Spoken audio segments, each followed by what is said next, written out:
Hi everyone, just thought I would pop on and do a little bit of something with you guys today. I'm going to say straight up, this is not majorly exciting stuff, but I just thought I would share. I'm going to do it anyway, so I thought I'd just video it and see if anybody is interested in having a look. I am just going to be dyeing some paper, and this is some that I've done already.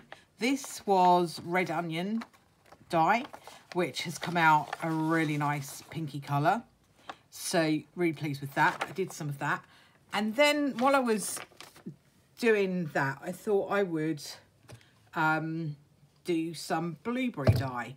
This is blueberry juice. All I did was I had some blueberries, they'd gone out of date. I picked out any that had gone manky, and then I just covered them in boiling water with some bicarbonate of soda in it, gave it a stir around and left it there to kind of steep.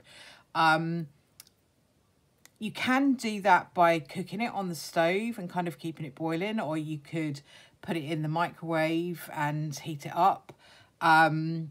But I was feeling a bit lazy, so I just thought I'll leave it in the bowl and see what happens, see if it works as a bit of a test to see how easy or difficult that is. So let's have a look. Last time I did blueberry dye, it kind of came out a bit grey, which isn't necessarily a bad thing, but it may not be what you want. And I did do some blueberry dye that I put some extra blue food dye into, but that took absolutely ages to dry. There's definitely something with blue stuff that seems to take ages.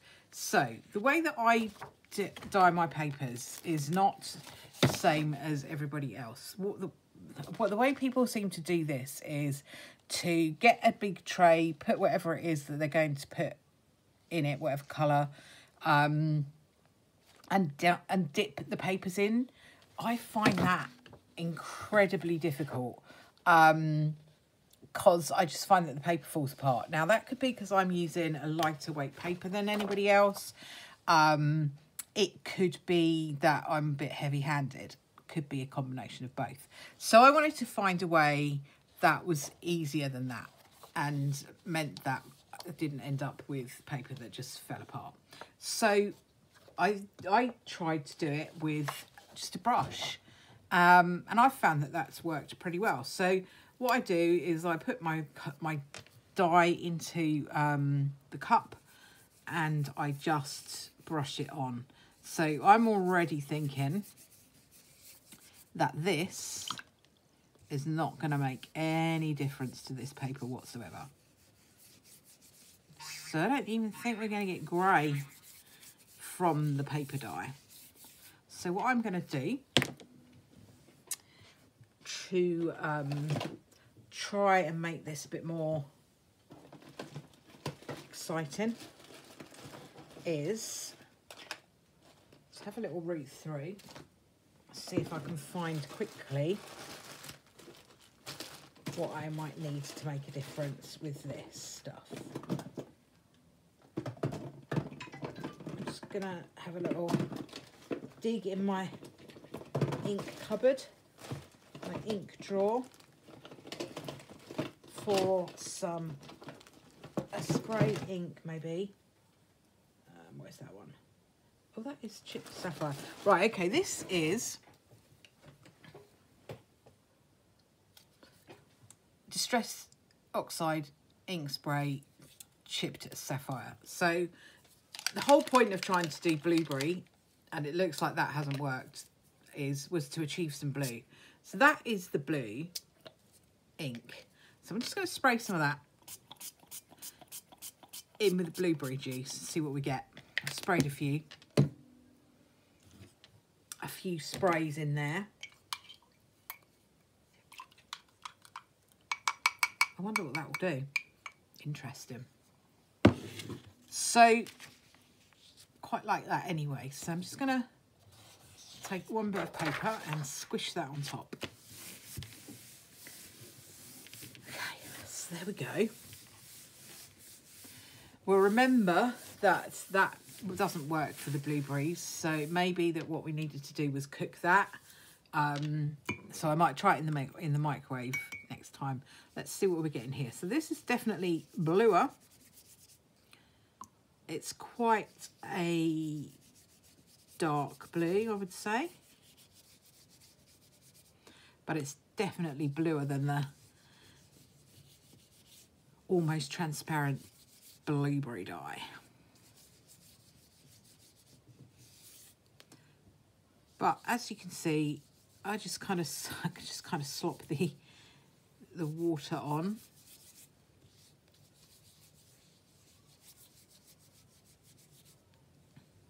I actually find it quite therapeutic doing it this way. Quite like the brush on the paper and kind of seeing it fill up. So this would make like a really nice stormy, cloudy sky type of background.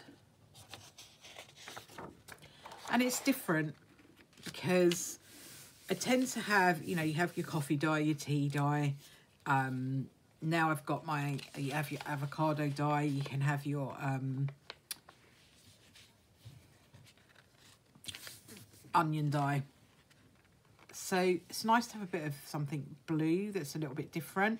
I do a green food colouring dye as well. I'm just trying to line these pages up a little bit better so that they're not all the same. I find that if you have them all on the same, they get very difficult to pull apart. So I just stagger them a little bit so that they're easier to get the corner.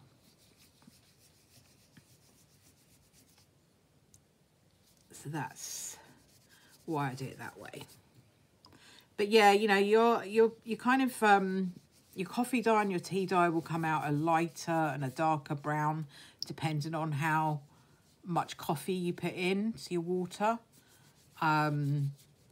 Tea tends to come out lighter unless you really let it stew. So I tend to use tea dye for my lighter brown pages, coffee dye for the darker ones, and then avocado can come. Avocado's quite a difficult one because sometimes it can come out in a colour that is kind of very, very light pink, or sometimes, depending on your variety of avocado, it can come out like a really, really beautiful maroon colour. But you can always temper it and add to things, like if you want to put some food dye into it, you can, and that makes it, you know, a stronger colour if that's what you want.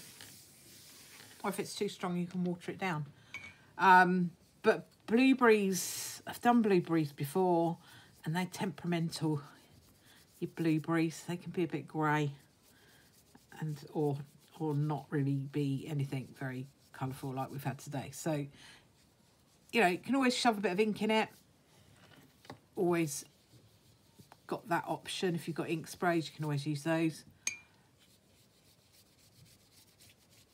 to make things a bit better. To make things a little bit more vibrant. But I'm quite liking this because you could use this to give you a background of like I said, like a stormy sky, or the sea maybe, especially if you're looking at the sea in the UK on a cloudy day. This is not your kind of clear as a bell Mediterranean Sea. This would be more like British coastline when it's a grey, cloudy day.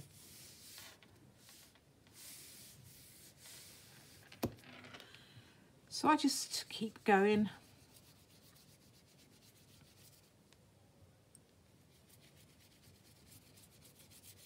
I do a few at a time.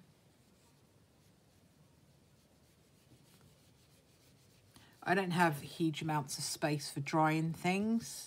It's like if you've got a really nice outdoor space on a sunny day, you can absolutely go outside and dry them that way, and they'll be dry in no time. Whereas I'm in a flat, so I don't have an outside space to be able to dry things in. So it all has to happen in here, which is fine. I just do a few at a time. It works for me anyway, because I kind of have limited energy, so it's quite nice to just do something that you can just do for half an hour and then stop and have a rest and do something else.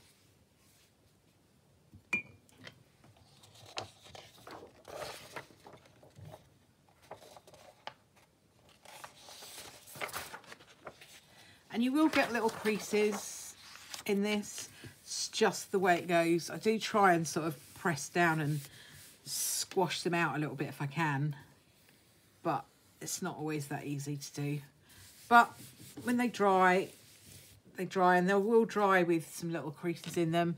But I quite like that. I kind of think it makes them a little bit different. They're individual. They're all going to be different. They're all going to have creases in different places. The strength of the dye is going to be different in different places. It's a handmade thing, so you're never going to get everything uniform. And to be honest with you, you wouldn't want it to be uniform. If you wanted to get some universally coloured blue paper, I'm sure you could just go order some blue paper, which would not be the same as what you're going to make for yourself. So, you know, it's a handmade thing, isn't it? And I quite like the fact that it all comes out a bit higgledy-piggledy.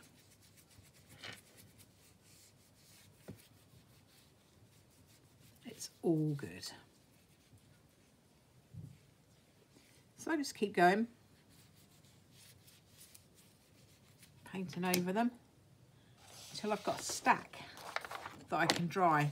And you can either, I've done both of these things, both works, leave it in a stack overnight and just let it dry.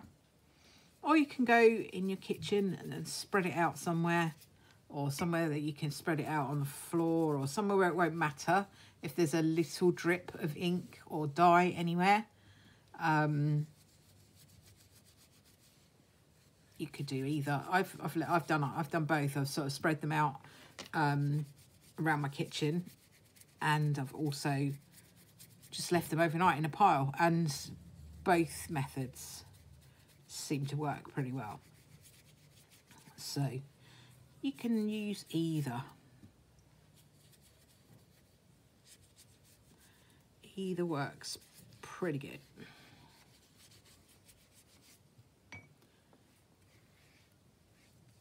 I know some people do dry their papers in the oven. I don't.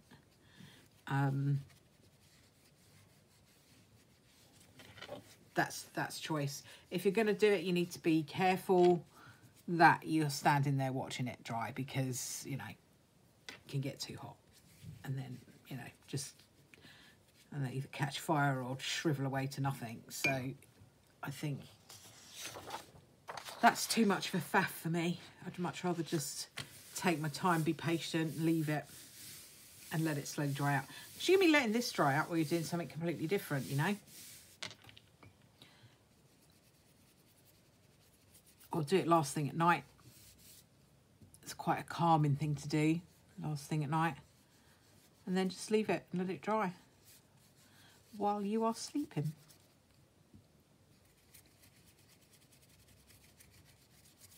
But it's definitely a nice, easy, therapeutic way to spend half an hour just making your own papers.